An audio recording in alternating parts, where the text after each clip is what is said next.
What is up, y'all? And welcome back to another episode of Chronicles of a Virgo Podcast. And as usual, I'm your favorite Virgo host, Shakita Johnson.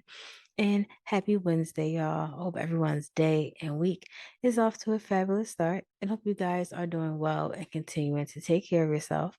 And just know that your girl is sending you lots of love and positive vibes your way. So go ahead and open up them arms and embrace all of this love and this good vibes that I'm sending you guys. But again, thank you guys for joining me back for another episode. So, as we are continuing to move through the month of March and Women's History Month, I have another lovely guest joining us today that is going to share her journey as well as offer some words of insight as well as encouragement to us today. All right. The guest of the hour is Miss Kenisha Nichelle. She is a life coach, an author, a motivational speaker, and the founder and CEO of KNBA Global. So our good sis is in the sports media world. She is embarking on many endeavors at this time, but she is also sharing her story and using her story of mental health and grief as a way to help others navigate their own personal development and healing journeys. She strives to help others find their inner strength and resilience. And that is what she is going to do for us today. Kenisha and I recorded this conversation a few months ago, and this was very impactful in my life, as well as different things that have happened to me over the last couple months. And I'm extremely grateful for the opportunity to have Kenisha a part of my life and on this platform. And I know that she will pour into you guys the same way that she has poured into me and motivated me to do some amazing things. So sit back, relax, open your hearts and minds, and enjoy this conversation with Kenisha and I will see you guys at the end. All right, y'all. Welcome back to another episode of Chronicles of a Virgo podcast. And as you see today, we are joined by another lovely guest. The guest of the hour is Miss Kenisha Nichelle. How are you doing today, lady? I am doing well. I'm doing well. How about you? I am doing good. Can't complain. Can't complain. Yeah, But we are here. right. What good would it do? Yes, thank you so much for joining us for this lovely conversation. So as explained in the intro, you are a entrepreneur, motivational speaker, you are a life coach, as well as you are the CEO and founder of KNBA Global. Yes. Okay, y'all. So she is a woman of many things. So this conversation, we are going to get into some things. So before we get into our lovely conversation, we have to start with our lovely mental health check. So we do our mental health check, rate our mental health on a scale of 1 to 5, 5 being that you are feeling good today, 1 being you're not feeling the best, you have some room for porn, but you are managing. So where would you rate your mental health today on a scale of 1 to 5? Um, I took a breath because I'm like, I want to be, fully present in this. And I would say I'm probably at about between a 3 and a 4. Um, Mm-hmm. I'm at a 3 and a 4 only because, I've got hit left and right with um, some social media posts, if you will, and some things that became triggering for me, Mm-hmm. that has to do with my career and just kind of blast from the past, if you will. And so within the last 24 hours, it's been a little rough to try to navigate through. And so, I think I'm on the other side, and I'm definitely going to be fine. But it's put me in a position where I've got to stop and pause and kind of reevaluate some things. And while things have been smooth sailing coming off of a good weekend, getting hit in the face with, some comments and some people challenging me, it's bringing to light a few things. So, but I'm gonna be all right. I'm gonna be okay. Yes, girl, you will. And just a question, how are you like navigating that time right now? So, I have to refocus myself on the word. I know that my flesh wants to respond in certain ways. My flesh is ready to clap back. My flesh is ready to put people in their place, right? Mm-hmm. But I know that the position that I'm in, both professionally and just me as a person, God would not be pleased. And so I am having to step back and say, okay, let's not do this the way that our flesh would want to, but how can we do this and still, you know, get a point across, if you will, or not let anyone feel that they can mistreat me or talk negative to me, but do it in such a way that it still brings honor and grace to God. So that's where Yes. I am right now. Mm. Um, just kind of positioning myself to, all right, Kenisha, you can't be that old girl. You're walking in a new season. Trust me, social media can be a gift and a curse. It's been a very dark weekend on social media. So it's been a lot of things in the celebrity realm, but I think a lot of that Yeah. emotion and stuff pour out to regular people. So thank you for being vulnerable. And, I hope you continue to stay grounded and navigate the path because, like you said, the flesh boy be wanting to just jump out the gate, Come but on now. All of it. squaring up, yes, girl. But it's tough being obedient. But Yeah, I that's the feel like word. you'll be good, and like you said, stay in your word because that's what I be having to do a lot of times too. Because, Yeah, that's it. That is it. but it shows the human side of you too. So For thank you. sure. Yes, thank you for that. So my mental health today on a scale of 1 to 5, I'm going to say I am at I'm a 4.5. I've been 4.5 Okay. and a lot. Um, Good. yeah. So today was my first day back to work. Everyone knows that I was off for the month of January, so I made my way back today, feeling a lot lighter. I felt refreshed. I really needed the time off. I'm grateful that I was presented with that, paid, of course. Hey, hey, all right now. Yes, but it gave me time to like really take care of my mental health, my wellness, and be Awesome. in a relationship with God a lot. I was in Yeah, my prayer corner and doing my good. Bible study and stuff. So I'm just going to be consistent and obedient in those areas. That's But it. yeah, so it was just a busy day. But like I said, it was like a 4.5 ish. Um, I do these mental health checks as a way to continue to hold myself accountable, to Mm, make sure I'm okay, to take some deep breaths when I feel like I'm getting all worked out or when my flesh want to jump out there and respond, mhm. come back and reground myself and to take my power back. But to also encourage everyone else to check in with themselves, make sure they're okay. Have that internal dialogue, talk out Mhm. loud to yourself, just, hey, am I good? If I'm not, try to figure out what's going on. So That's thank real. you for taking part of our lovely Yeah. mental health check. Okay. So y'all, we're gonna get into some things. This conversation is going to be centered around navigating life, navigating obstacles, but still trying to hold on to faith. Because I feel like, at least speaking for me and other people I know, life be lifing and trying to have faith that it's going to get better or faith that it is a reason for what we're going through. It Mhm. doesn't make sense to us. And Miss Kenisha is going to tell her story, but I want to start a little different today before you jump into your story. Something Sure. stood out to me as I was being nosy doing my research. Um, I know you're a life coach and a speaker and things like that. I've seen some quotes that you had listed on your site, and two of them stood out to me. One specifically was, "You have the power to do the impossible if you can just believe." Mm. And I feel like that resonates a lot with this whole faith talk. Where did that come from? Where did that quote come from? Well, it's Bible, but remix, obviously, in my own words. So there's a scripture, and please forgive me that I don't know off the top of my head, but all things are possible with God, right? And I feel that as long as we are in a place where no matter what we're going through, no matter the challenges that may be presented to us, if we can just hold on to just a mustard seed size faith, right, then anything is possible for us to either get through or to accomplish. I'm sure a lot of you guys out there probably have dreams and goals and things that you want to achieve.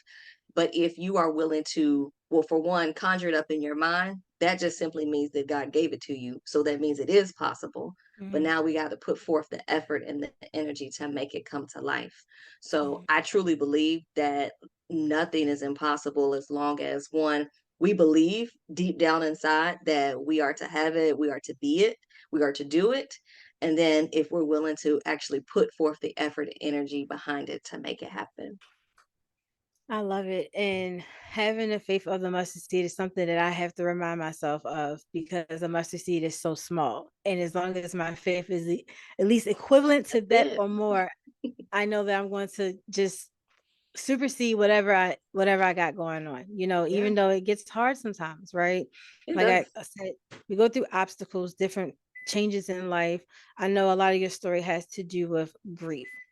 So however much you're willing to talk about whatever your comfort level is, Sure. can you take us on the journey of you navigating grief? Like, and I don't want to, I want you to say it, you to talk about it. It feels me just jumping out there because I don't like to get anything wrong. That's So just okay. take us on your journey of navigating grief. Sure, sure. So, and I'm not one of those ones who am shy to tell my age because my age is applicable to my story. So, right now, today, I'm 37, but I was first met with grief at the age of 12. Mm-hmm. And really, people passed before then, but most significantly was at the age of 12, where I was a daddy's girl. And my father was a police officer. And on a Thursday, I got abruptly pulled out of school because he was at a routine training exercise and had a massive aneurysm while on the job. That happened on a Thursday, and by Saturday, he was pronounced brain dead. So I lost my father at the age of 12, and that, completely rocked my world because, like I said, I was a daddy's girl. I pretty much have his name. His name is Kenneth. I'm Kenisha, and we had special bonding days where we would just hang out, go shopping, go do activities and things. So my world was really turned upside down at a very early age. Um, I didn't know anything about processing pain. I didn't know anything about talking about my feelings and all that kind of stuff because, again, it was taboo, right? In the African Mm-hmm. American community, we don't talk about it, especially with children. And it's not that I acted out, but I do know and I do very much remember that I was experiencing pain because I was missing him. And while I can, kind of maneuver through it now, I did try to cut my wrist, but with a Mm-hmm. butter knife. I was 12. Mm-hmm. I didn't know no better. But it's the fact that I had that thought, and it's the fact Right. that I thought that that would be a solution to the pain that I was feeling. And so because of that, my stepmother at the time, she found me and, she was like, what are you doing? And all this kind of stuff. So my family, noticed that, okay, Kenesha does need some help with processing this. So they put me in, child group therapy classes, and I learned, color therapy, art therapy, talking it out with other people and other kids who could relate. So that was really the first, you know, opportunity, if you will, that I dealt with grief. To fast forward, so I am an only child. So after my father passed, I did eventually, move in with my mom, and I finished, the rest of grade school with her until I left for college. Well, my freshman year of college, I found out my mother was diagnosed with stage 3 breast cancer. And Mm-hmm. at the time, I was living about an hour away from home. So even though I was close, because you wouldn't think an hour is far, I was far because I still, Mm-hmm. just couldn't go down the street when I wanted to. Right. So, as my only living parent, I tried to be with her as much as I could, go to appointments, just be around and, all those kind of things. And it took its toll on me while I was in college. And so, literally, every fall semester, although she would go into remission, the cancer would come back. And Mm-hmm. so in 2007, it came back. It had metastasized from breast cancer to her brain and then to her lungs. And in July of 2007, my mother did pass away from the breast cancer. And so, again, that's when I really realized, okay, Kenesha, you're an orphan. You're 21 years old, and you no longer have parents. And so, it was hard. It was very difficult. And I talk about when I talk about during grief, and processing the trauma, I had compound grief. Whereas not only did I lose my mother, but the week before I lost my uncle. And fast forward 2 months later, I lost my grandfather. Then on top of that, with losing my mother, that meant that, I didn't know about finances or her finances. Our house was in foreclosure. So I ended up having to move out of my home, and I had an aunt to take me in. So theoretically, I became homeless because I didn't have, a place to actually call home that was, ours. Of course, family taking me in, grateful for that. But when you think about it, it's like not only did I lose her, I lost, my sense of, safety, if you will. And so she passed in July and classes resumed in August. And so I had a month to figure out, okay, this new normal. And at the time, like I said, I was a junior in college. I was a student athletic trainer at the time, working with the women's basketball team. I was full-time student. I was a new sorority member, and I was working part-time at the bookstore because, my mother didn't have a lot of income because she was sick. So I was trying to supplement by, picking up a few hours at the bookstore. So all of that stuff was happening, and I showed back up on campus as if everything was just what it was. Like, my mother died, it's all right, and it wasn't okay. And while I had people who supported me, and I had friends who were there, they didn't understand because they did not walk in these shoes. Right. And so again, being that hour away from home, it was tough. And there were times where I just wanted to go home and just be loved on by my grandparents and just get a home cooked meal, just have a sense of, comfort. And it was hard to get. And so, unfortunately, I had a supervisor when I was a trainer to tell me the time that I did make a request to go home. She told me no. She said, no, I need you to stay here and you need to be here with us for the weekend. I think it was a long weekend, like we might have had Friday and Monday off, something like that. But it was a long weekend. I felt it was appropriate that I could go home. We weren't in basketball season. But she told me no. And so that was literally the catapult of just sent me spiraling. And so I remember taking my keys off my key ring and I handed them to her and I said, I quit. And that was the last day that I was a student trainer. I went back to my apartment. I packed up some clothes, packed up my things, got on the road, went back to my hometown, which is Louisville, Kentucky. I stopped at the drugstore to pick up some narcotics and some alcohol. And I went back to my aunt's house and I sent a couple of text messages just telling my family, hey, I can't do this no more. So I love y'all. And I took the pills and I took the alcohol and got in the bed and just prayed that I didn't wake up. And yeah, that's literally the peak of my grief because I really didn't do anything to process it. I just was like, okay, this is life and we got to go on and we got to keep moving. But I Yeah. did not take the time to actually realize what was happening. And so, when I share that story, of course, I always come back and say, thank God that I'm here. God Yes. definitely had another plan. I'm grateful for that. But that was actually the turning point for me to get to the other side of my grief. So I hope that wasn't too long, but that No, is, no, no, no, my no, story in a no. nutshell. So yeah. Yes. And I'm so grateful that you're still here to tell your story because just following you on social media and your posts, like you have a powerful voice. Thank And you. like, yes, of course. And like you said, there was a reason that did not work, and I'm glad that it didn't. And I have so much empathy in my heart for you and just hearing your story. I lost my grandmother in 2020 to COVID, and Mm, my grandfather passed right behind her. And those two were like my left I left get hip, it. right hip, Okay. and it's I just get it. it's just something about grandparents, Oh, no offense to the aunties, uncles, and nah, just that something about the grandmother's love is, oof. hit different, right? So these last couple of years, like I Yeah, told you before, I just feel like I don't understand this journey. And this is such a tough topic and thing to try to even navigate and talk about. But yeah. you want to say the right things, but you don't know what to say. And I know that you were like very young when your experience, everything started. And you, as a child, you said you went to therapy. Now, after your suicidal attempt, was there any more therapy or inpatient stays, anything like that after that? Yes, yes. So, of course, my text message just sent a chain reaction to everybody. Like, like somebody go get Kenisha.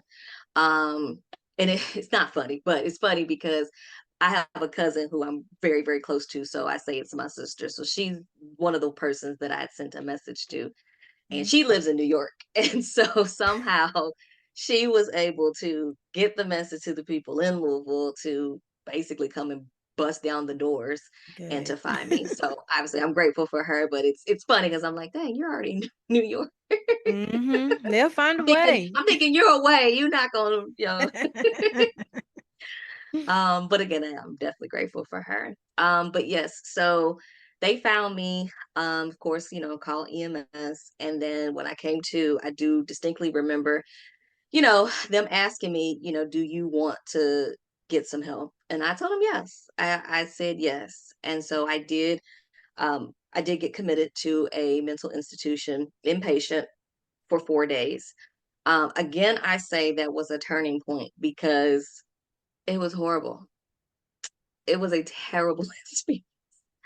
It Mhm. was terrible in the fact that I didn't know what I was getting myself into, right? I agreed, but I didn't know what came with it. And so, for an example, I had a roommate, and so I'm in this room. It kind of feels like prison a little bit. So I was Mhm. in this room, and I had a roommate, and she was having a mental episode, but it was because she was a rape victim. And because of us, obviously just talking because it's just us, Mhm. I God really spoke to me and just allowed me to know that and I heard him say, like, I know that you're going through this and I know that it hurts like hell, but you're not going through that. And so while somebody else did have a much horrible story, it allowed me to look at my situation and say, yes, this is messed up. This is unfair. You don't deserve this, but it's not that. You still have family who care because that's why you're here. You still have a God who cares because that's why you're here. And so it was little nuggets and little moments like that that helped me to realize, okay, it's bad. It's bad, Mhm. but it's not that. I'm not being beat. I'm not being, molested. I'm not going through those things that in this situation I would feel is something worse off. Of course, that's bad and that's bad on its own. Of course, I'm not ever Mhm. sugarcoating that. But just in comparison, in that particular moment, it resonated that this wasn't that. And so I had to count my blessings. But it was tough. They they lock the bathrooms at night because I guess they don't want you to go in there Mhm. and try to drown yourself. And when you take medication, they're checking in your mouth. And oh, I was actually a lead staff at the oh, psych really? hospital. Yeah, Okay. if I was lead staff on the child and adolescent line, specifically the girls unit. So it was a locked facility and all those things were to keep everyone safe, Yeah. So They I definitely know the protocol. they wouldn't let me have a cell phone, but my family snuck it and gave it to me because Oh I my was like, goodness. this was years ago. I was like, because I think we had it's like a payphone, but you only had like 3 minutes to talk. I was like, that's ridiculous. Uh-huh. So Mhm. yeah, they snuck my phone in for me. But I will say again, that was another opportunity for me to again have talk therapy to talk it out amongst other people. But color therapy and art therapy it revisited my life. So I had that opportunity when I lost my dad, and then it kind of brought itself back Mhm. during this experience. And so that's why I am an advocate of coloring and just having a way to get your thoughts and feelings out, because if you try to hold on to it, I give the analogy of just thinking like of a balloon, like you're blowing into the balloon and that's all the stress and that's everything that you're going through, the anxiety, the negative thoughts, you're blowing all of that into your life, and at some point that balloon is going to burst, and what you don't want is for that to happen and then you don't have necessarily the same outcome. And so tools and resources like that I fully support, and have actually created my own because I know the power and how it has helped me. Definitely. And that was something that being at the hospital, they did a lot, the art therapy and music Yeah. therapy. I Yes. like the music therapy. On Okay. my unit, she would come in and play her guitar Okay. and Okay. stuff, but it's definitely beneficial, like you said, Yeah. especially the art. I didn't realize prior to working on the unit and in that field overall how therapeutic coloring was. Hmm. So I'm Yeah. glad that you gained that from, your whole experience and just it being therapeutic and you being able to use it as a catalyst for your healing and now to produce it for other people to do. So, where do you stand now with um navigating your like mental health journey as well as like I guess I'll say like your spiritual journey? So on the mental health journey, it actually took a situation, if you will, for lack of better words, in 2020 to actually send me back to therapy. Okay. I had been and I had done it back then, but to be completely transparent, as I got older and, just life doing what life does, I turned away and actually didn't want to do it because I felt that I had so much baggage that I didn't even think it was possible for me to even like process it all, do it all, and I just carried it. And Yeah. like I said, I've come through that story that I shared, and I'm grateful and thankful that I haven't had any other suicidal thoughts since that episode. Mhm. But life still does what it does. You still have those thoughts, and I tell you, I used to be one of those people that is woe is me because I have been through so much. It's like, come on, God, like how much more are you going to keep putting me through? I've been through car accidents. I've been through layoffs and losing a job. I've been through sickness and my own cancer scares. It's like, okay, why does all of this stuff keep showing up? And Mhm. so it forced me in 2020 to find a therapist and to say, all right, let me start processing. I went for a issue that had come up in my life. And once, kind of worked through that issue, then of course, if you've been to therapy, they start peeling back the layers and all those kind of things. And so Oh, child, yes. all these other things started coming up. And so I am happy to share that while I believe I started in June of 2020, I officially graduated therapy in December of 2023. Like Yes, that's I just good. graduated. That's good though. So it took That, me 3 years. listen, but like I didn't know there was a timeline of completion, Yeah. So Yes, not a timeline for sure. but that's good. Do Yeah. you think that it matters how long a person is in therapy though? No, no. I was doing it to myself just because Yeah. of I just felt like I had two just oversized luggages that I was gonna have to bring in. And you don't try to unpack everything, in one session. Like if you think that that's gonna be the case, then you're Hmm. sadly mistaken, right? If you've ever been to therapy or like I said, therapists deal with the past. So they want to go and find the root cause of why you're doing or behaving a certain way. And so that's what, and you're not going to do that in an hour. So it's going to take time. And then once you find one thing, then they're going to start picking that apart and seeing Hmm. why is that like that. And then they find Yes. something else and then we pick that apart, you know? So it's great. It's a safe space. It's a time where you and your therapist just get to be one-on-one. You can say what you want. Hmm. Obviously if you're not going to say anything to hurt yourself or others, but everything remains confidential. And so that was my biggest fear factor, was that I just felt like I had so much that I was like, it's going to take me, forever. And in my opinion, it did take forever. But we eventually scaled back. I didn't have to go weekly as I did before. And then eventually my therapist was like, okay, well, we can go bi-weekly. And then we Hmm. got to a point where she was like, okay, well, let's just do once a month check-ins.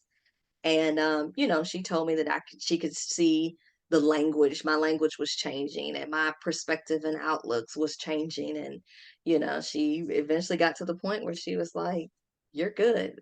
So now I have this thing where she told me, we'll just put a reminder in your phone every month. I think the question is like, do I need to do a check-in or something like that, because Hmm. things are still going to happen. And so I'm still able to reach out to her, as needed, but I'm no longer, on a continuous schedule where I need to know that every, Thursday at 8 o'clock, I'm checking in and having a session to talk things out. So, Child, listen, I am an advocate for therapy yes. all the time. Like, cause I'm in therapy and I have been in therapy since 2017.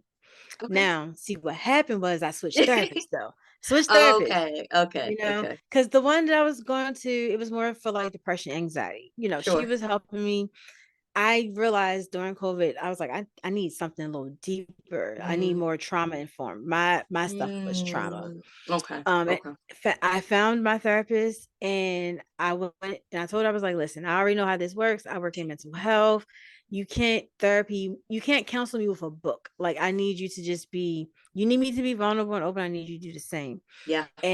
But there were things that I was not ready to address that just Mm, from a few questions, I realized you just got me to talk about stuff that I that you didn't ain't want to never talk thought about. about. And Yeah. here we are 3 years later, well, going into 4 years, and Yeah. I've been able to really dig deep into things.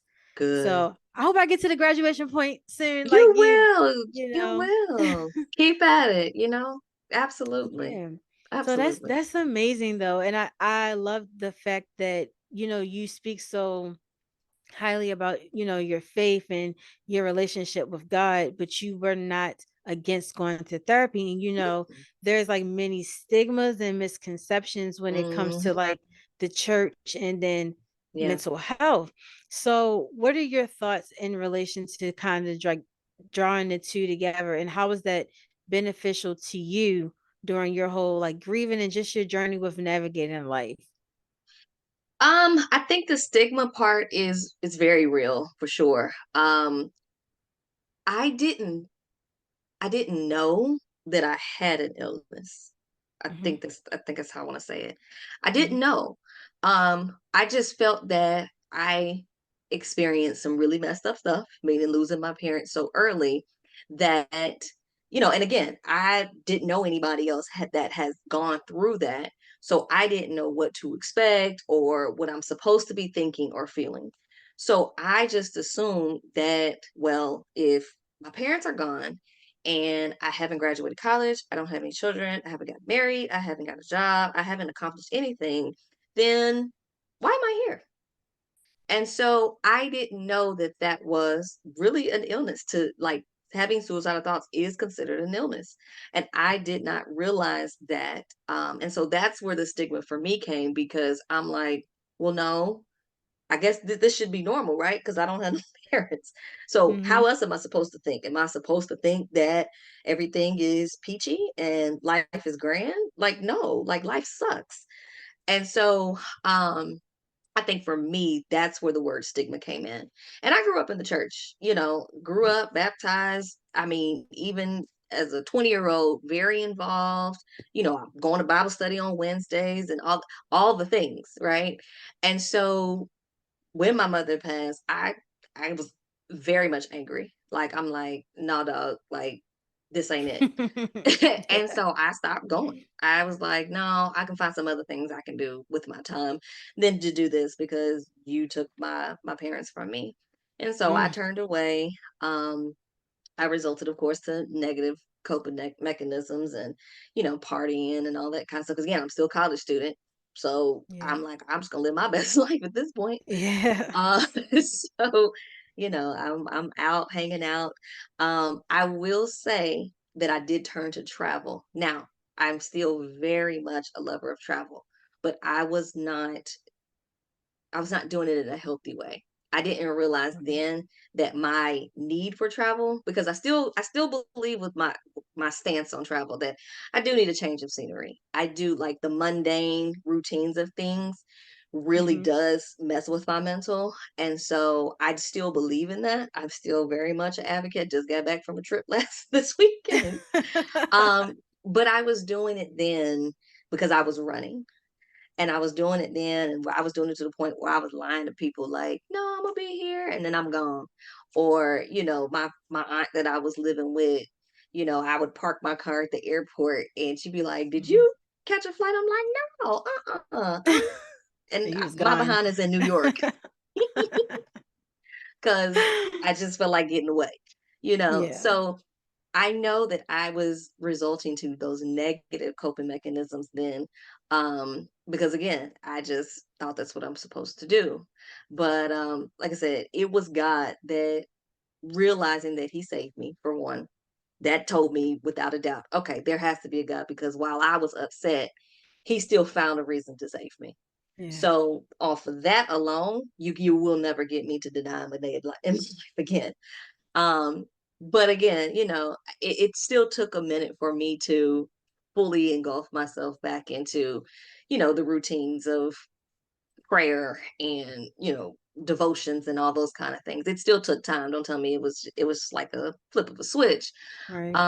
But I definitely had the realization that, God is there. And I've honestly, within the last couple of months, I would say in 2023 is where I really truly came to the realization that every single thing that we go through, God simply allows. There's nothing that happens to us or in our lives that He doesn't first permit.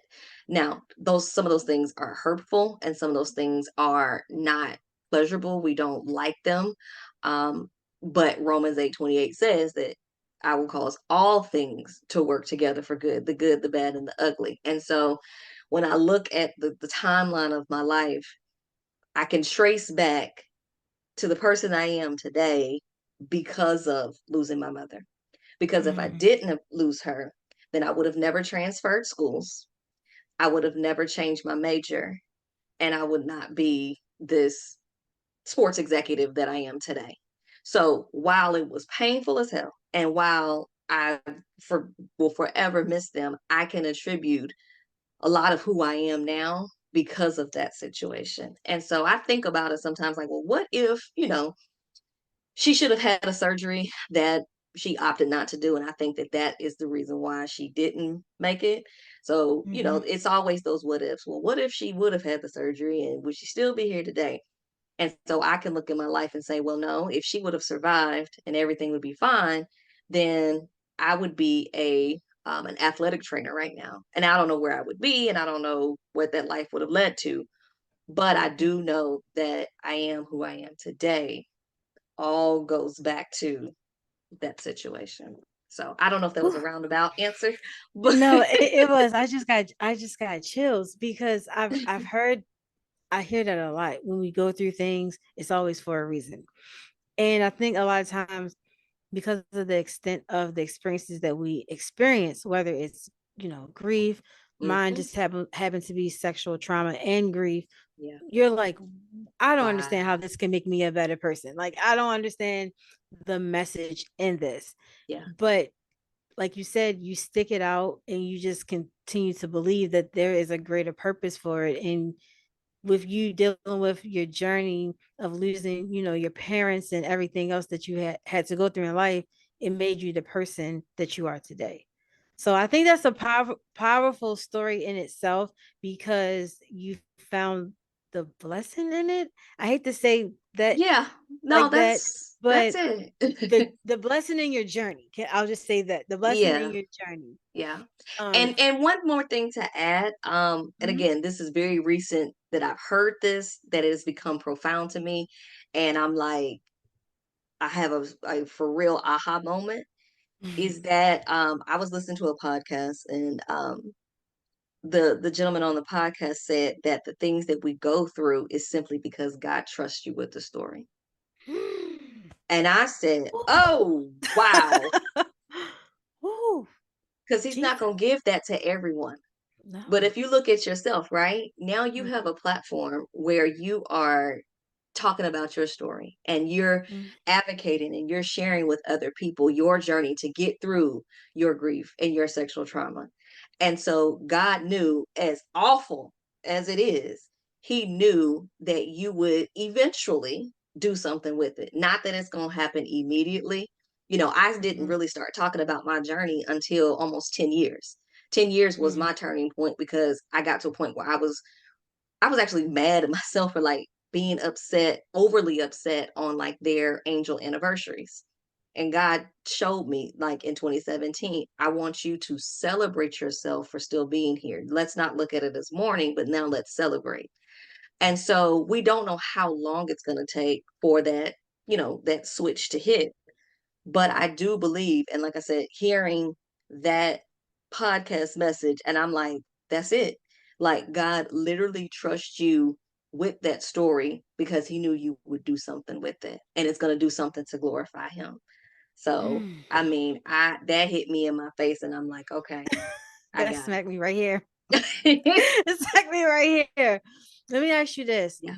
If there was some where you are right now, the adult you, if there was something you could tell your younger self during that time of navigating what seemed like the most horrific time of your life, what would you tell your younger self? Hmm. It's not over until God Mm, says it's over. It's simple. We've all heard it, but there's absolutely nothing that you will go through that you will not get through on the other side. And sometimes it's going to take the tears, and it's going to take the questions, right? It's going to take wondering, will I make it? Will I see this all the way through? But it's again holding on to that faith that um, if God brought me to it, He really will see me through it. And it's my faith that honestly has gotten me to this point and beyond, because there's no one or nothing out here that is going to be there for you, mhm, that's going to give those reminders to you that all things are going to work together for good. Um and I've done a series on my um Instagram, or not series, but I just did a post last week talking about prayer. And sometimes it gets difficult to talk to God, and we don't know what to say. But I believe that if you could just say, God help me, then that's a mhm, prayer. And even Bible says that he understands our groans. So even if you don't have words to say, God hears all of that. He knows all. He sees all. He's allowed these things to be so, but he's just mhm, waiting for you. And so mhm, sometimes it gets difficult, and we forget um those scriptures, and we forget our upbringing. But if you can just easily say, God, I need you, that's the strength to keep getting up each and every day. And you got to find the small joys, find the small wins. So all of that together, I think, is what I would tell my younger self. um you know Hard times are going to come, and there's going to be things in life that come that we just don't agree with, we don't like, or we don't understand. But if we keep holding on and holding on to that faith, we'll see it through. I love that. I love that. And I'm pretty sure your younger self would have appreciated those words. I have another quote. I have another quote. This is from you. This is from you. Okay, it's Okay. from me. Okay. Life is to be lived, not merely survived. Whew, Do you feel like you are in your survival stage of life, or do you feel like you're finally thriving? that is an amazing, amazing question.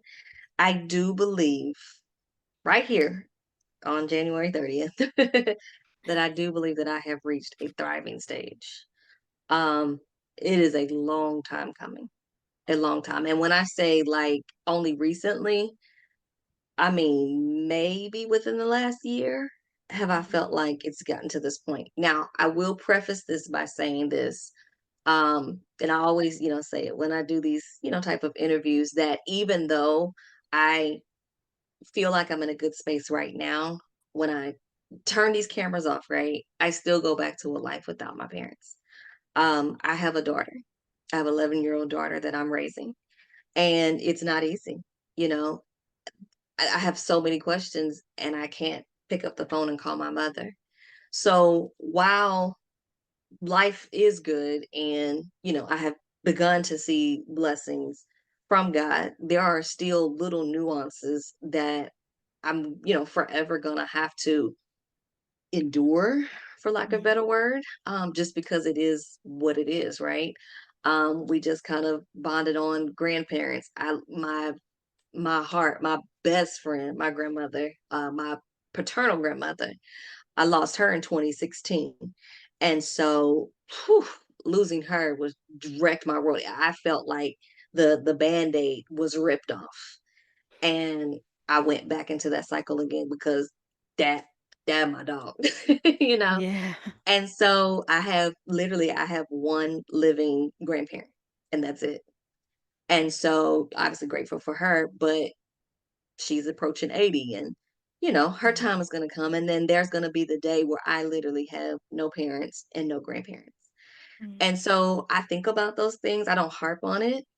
So I say that to say that while I may say I'm thriving in some areas, I do still have all of those type of things that I still have to process. And so life is in a good space. I'm grateful for my family, my child, my husband, my dog, my career, relationships, and colleagues, and all those things in the sports industry. So I do feel, to some aspect, yes, I have reached that point. But don't think that everything is just peaches and cream, because no, life is Right. still what it is in spite of. But I have my gratitude, right? I'm grateful and I'm Mhm. thankful. And when those experiences do come, I do my best to deal with them. And that's all you can do. And even the fact that you said you feel like you are in your thriving stages and it didn't come easy, you deserve to experience the fullness of whatever that life looks like for you, because it can look like many things for a lot of us. So you deserve that. You Thank endured you. a lot, but I think the most important piece is you did the work to conquer those fears and those struggles, which puts Yeah. you where you are today. So thank you for being transparent about just the battle is not easy, Mhm. and every day is not going to be easy, but you have that faith and your gratitude to hold on to guide you through. So hopefully someone out there that's listening Mhm. takes hold of that. Like you Yes, may be somewhere please. in your life that you feel like, hey, this is looking real rough right now. I don't know how to see it through. Yeah. Well, like you said, celebrate the milestones and hold on to your gratitude and your faith. So Yeah. thank you so much for being so transparent throughout this whole conversation. Before we get out of here, I want to know a little bit about your career. Okay. How did you decide to go into the sports industry How to did I become? get here? Yes, because like I know that for me, like I told you, like I played basketball up until college. Mhm. So a lot of women that I see that are in the sporting industry is because they played a sport. Like, how did you end up there? So I did not play a sport, unless you want to count the dance team, but I'm gonna say no. But no. So again, I'm from Louisville, Kentucky. That is, Kentucky Wildcats is one of the meccas of basketball. So that was a bonding time for me and my dad. We love to go to games. My father played a little bit in college, and so I was introduced to sports and being around sports early. Was also around it very, very young. I would say, oof, around 9, 10 years old. So my grandparents, they would have church leagues. And so like every Mhm. Friday night, this church versus this church. And so I got to work in a concession stand. Little did they know that I was going to go in there and just like run that thing, right? So they gave me the nickname of Miss Brown, because I was going in there taking orders. What you need, grabbing the hot dogs, grabbing the nachos, getting change. And then like, this little girl is really like running this concession stand. Hustling. Like for real, right? And if anybody's struggling with finding your purpose, I do believe that there are some things from your past that will start to kind of give you nuggets of what, or give you foresight of what your, some insight into what you enjoy doing in your purpose. So I think for me, it started very young, just having that concession stand experience. And so fast forward, I wanted to be a doctor. I knew I was going to go to school and I was going to be a pediatrician, until I got into those biology classes, and I was like, that's not going to work. Exactly. I changed my major from nursing with the quickness. Baby, I said, this ain't it. That I said, science and math. what I'm saying? We not learning nothing about this. Like no movement or nothing. Like we're doing anatomy and microisms and no. Exactly. So so again, watching sports, going to sporting events, I started seeing people running out on the field. And I was like, who are those people? Like that looks like medicine E. And so I did some research and discovered athletic trainers. So they're not like doctors, but they still in the medical field. And I was like, that's what's up. So I changed my major to kinesiology and exercise science, still science, but I had a little more incentive. And so that's where I, positioned myself to get a student athletic trainer position. Fast forward through that, again, like I shared, I lost my mother. And so I that hour being away from home was just too far. So I ended up leaving school and going back to the university in my hometown, which is the University of Louisville, because I needed my support system.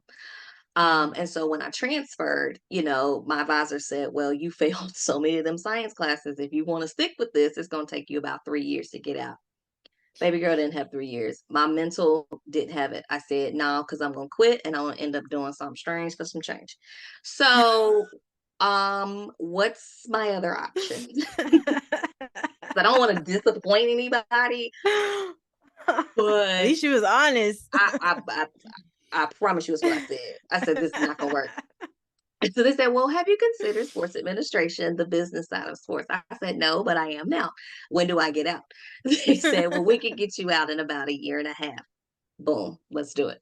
So I changed my major to sports administration. And then I found out I had to have an internship in order to graduate. And I said, okay, everybody's doing their internships in Louisville. And I'm like, I want to use this as an opportunity to travel, right? Remember, I said I want to Mm, leave. So I said, yeah. okay, well, let me find an internship not here. I'll make a long story short because that's the whole process in itself. But I ended up getting an internship with the Orange Bowl Committee, which is in Miami, Florida. And if you Hmm. don't know, they produce one of the largest end of football season bowl games. And Okay. that particular year was also a national championship. So they did their Orange Bowl game, and then the following week they had a national championship. And so I was blessed with that opportunity. So I packed up and I moved for 4 months, never been to Miami, just said, listen, I'm going to go and I'm going to take a leap of faith, bet on myself, and let's just see what happens. And so that was the start of my career. Of course, made all kind of connections and relationships and things to where after I graduated, I moved back. Oh, I went back home, finished classes, graduated in 2009, and then ended up getting um, jobs down in Miami. And so I think like by December of 2009, I permanently moved to Miami, and that was the start of my career. So full circle, now I'm the senior director of operations for the Orange Blossom Classic, which is an HBCU event happening Labor Day weekend here in South Florida. But the beautiful thing is, so I produce football games. It was a team of us, but my sole responsibility is everything connected to the football game. Mm-hmm. And we had to, in the beginning, because we're now going into the fourth year, but the first year we had to partner with Orange Bowl. All of those folks still knew me and remembered me Oh, from my wow. intern days. And so my boss back then now became a mentor, and he is the one who has been teaching me and giving me all the insight on how to do a football game.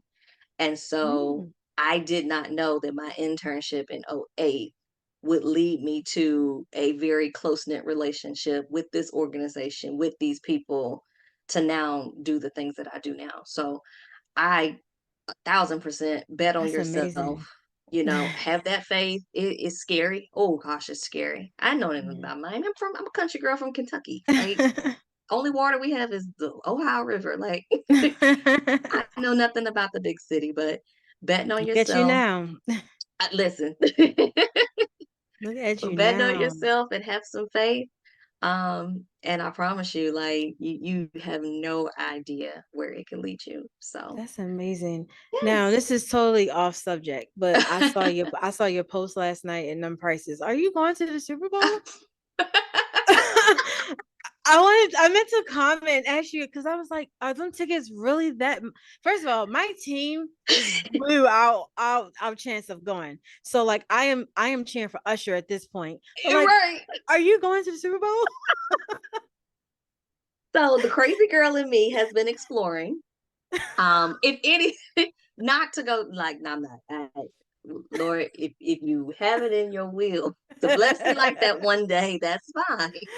But today, so no, I mean, no. So the answer is those are very real.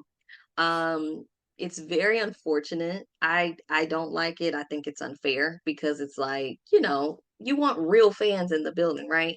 Yeah. And it will give the appearance when you're watching the game that it's fans, but you got to remember you've got corporate sponsors that may Mm-hmm. get 150 tickets. Well, the senior vice president is not in the regular seats. They in the suites, right? Skybox. So they're Yeah. giving those tickets away to fans, which is fine. But those tickets were never actually purchased by someone. Now they may have come by way of a sponsorship that's millions of dollars and they have tickets a part of their package, so they kind of paid for it, Mm-hmm. but theoretically it's not just the general consumer that's buying tickets. And so yeah, it I see sucks. why though. I was like, how much? Yeah, and so That I is was a part of crazy. the committee, the local committee that helps put on additional events in and through the city for that reason. That because truth of the matter is, unless you own a Brinks truck, like, you're not going to the game, but you want to enjoy the atmosphere and be a part of the festivities. So um, the local committee plus the NFL, they do so many events, the week of the game. So there's free Super Bowl live where there'll be a bunch of memorabilia and activations and all kind of things. There's Super Bowl experiences generally inside of a convention center where there's Mm-hmm. more activations and interactives, and you can, throw a football for a touchdown or kick a field goal. Like, there's so many things. They take over an entire convention center to give you activation. So you get the feeling and the excitement, but yeah, you ain't really going Mm-mm. Whew, I was like, yeah, maybe in my dreams, but like I will be watching it at home. Like I said, to. I'm cheering for Usher at this point because That yeah, my I would Ravens say just blew it. yeah, that matchup was actually my game in 2020. So I'm not really into.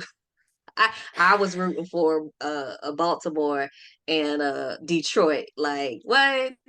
That You would have been know, lit. this is so funny. I know this is so off subject, It's but okay. I saw somebody's video on TikTok because I live in Yes, TikTok world. They was like the NFL is so rigged. We just had the opportunity to have the blackest Super Bowl in I saw that. America's history. Listen, I was like, you're right. We could have. blackety black. Yeah. I don't know what happened to my quarterback on Sunday. I'm sorry, guys. Like, we're still grieving here. Like, it was Yeah. a mess. I don't know, but hopefully next year we get the Wait, opportunity again. you're a Baltimore fan? I am, yes, born and raised Okay. Baltimore. Okay. Yes, Well, so born Lamar and raised. was at Louisville when I was there. Oh wow. So you met Yeah. him? Oh, No, that's so I wasn't there long oh, enough to meet people. okay. And truth be told, I'm not a Louisville fan, but I was definitely supporting him because, that's home team and that's another black man who's doing it on his own. That faith move, right? No Yeah, big agent out time. here getting it. So of course I was supporting. But it Listen, he was been rough. taking faith moves the last couple of years because Yeah. like he was on pins and needles a couple of years ago. So Right.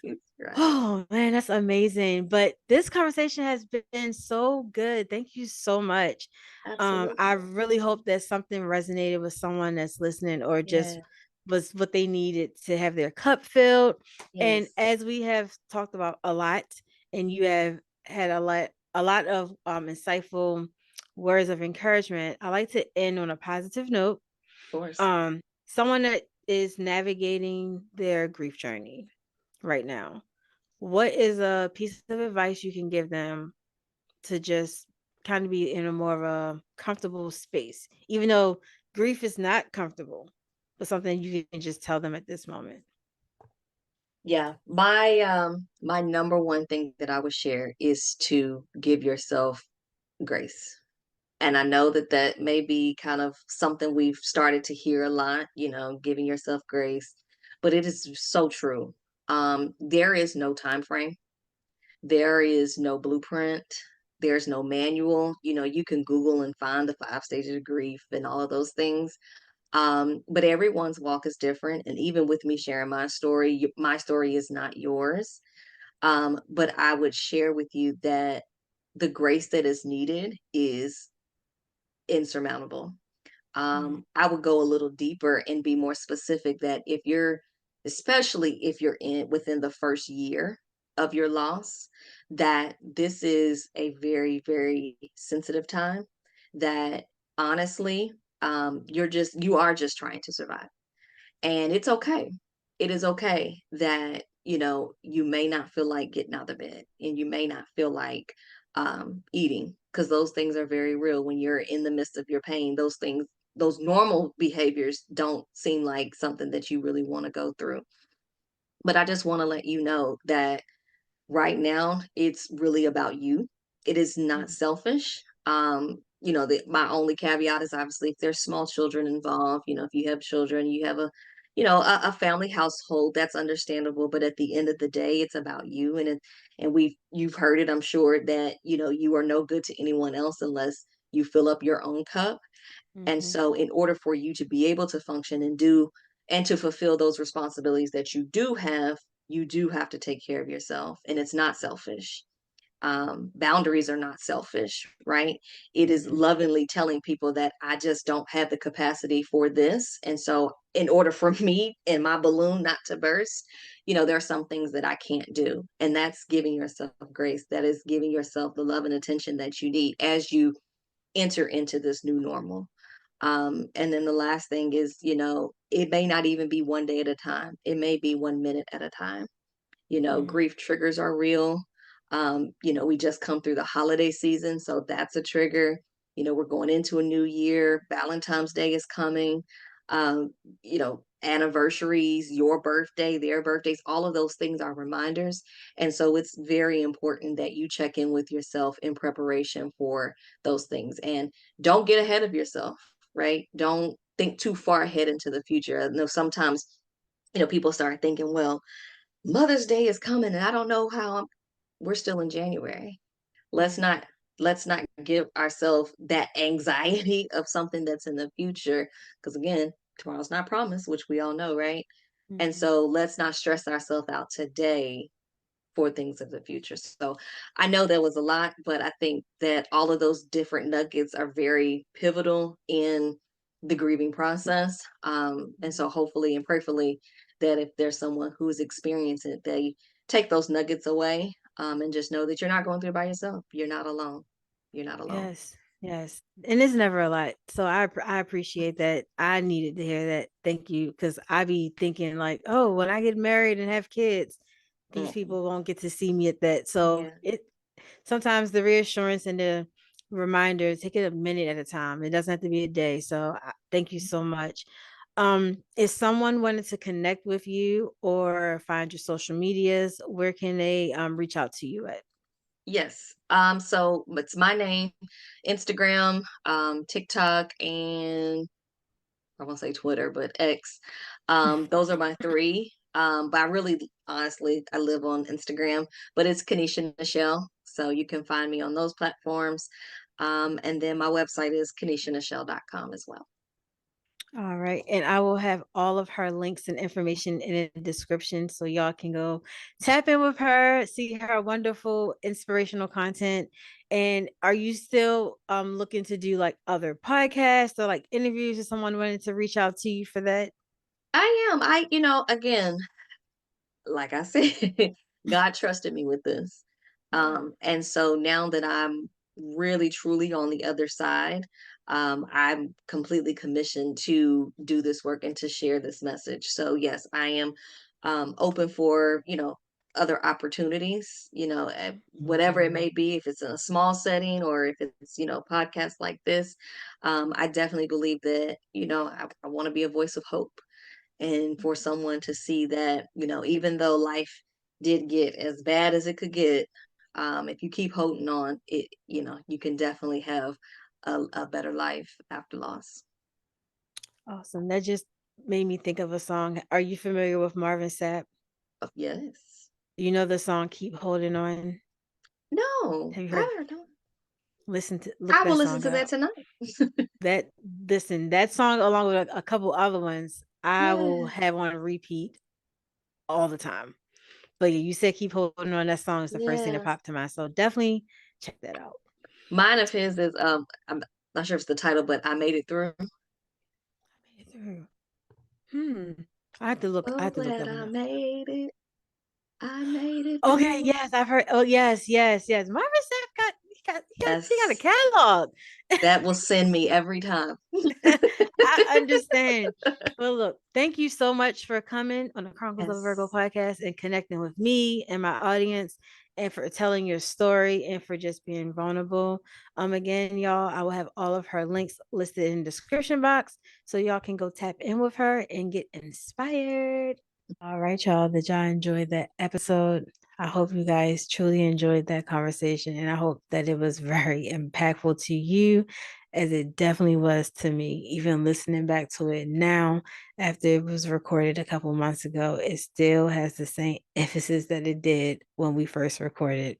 And I will never forget that experience and just being able to hold space with Miss Kenisha. So again, Kenisha, thank you so very much for coming on Chronicles of a Virgo podcast and sharing all of your words of wisdom and for sharing your story, your energy, and your time with us. And you are welcome back at any time. So, guys, please, please, please go to the description box wherever you are listening or if you're watching on YouTube. Go find her social media, give her a follow because like I said, she puts out some very good encouraging words daily just about things around grief, things around mental health. And it may just be enough to fill your cup at that moment. It may just be the word that you needed to hear that is going to get you up and motivated to do something amazing in life. Okay. So all of her links are below, including her website. So you guys can go tap in with her and see what else she got working on in the sports media world because she is indulging on a lot right now. So, yes, go tap in with her. And by all means, give me a follow on social media if you have not yet, whatever your social media preference of choice may be, whether it's Twitter, Instagram, Facebook, TikTok. Chronicles of a Virgo podcast on all of those lovely platforms, as well as YouTube. Go ahead and subscribe to our growing YouTube channel. I put all these episodes up there, as well as previous episodes, as well as some little vlogging type videos that you can find too. Okay, your girl trying to put out more content. But yes, give me a follow. And if you want to connect, have questions, concerns, please by all means, feel free to DM me on those platforms or reach out to me through email, chroniclesofavirgo22@gmail.com. Okay. So again, I hope you guys enjoyed this episode. If you need to, go ahead and hit the rewind button and take some notes the second time through because she dropped a lot of gems. Okay. Again, thank you, Kenisha, for coming through. And thank you guys for joining us. And please, by all means, y'all, take care of yourselves, but most importantly, take care of each other. Peace out.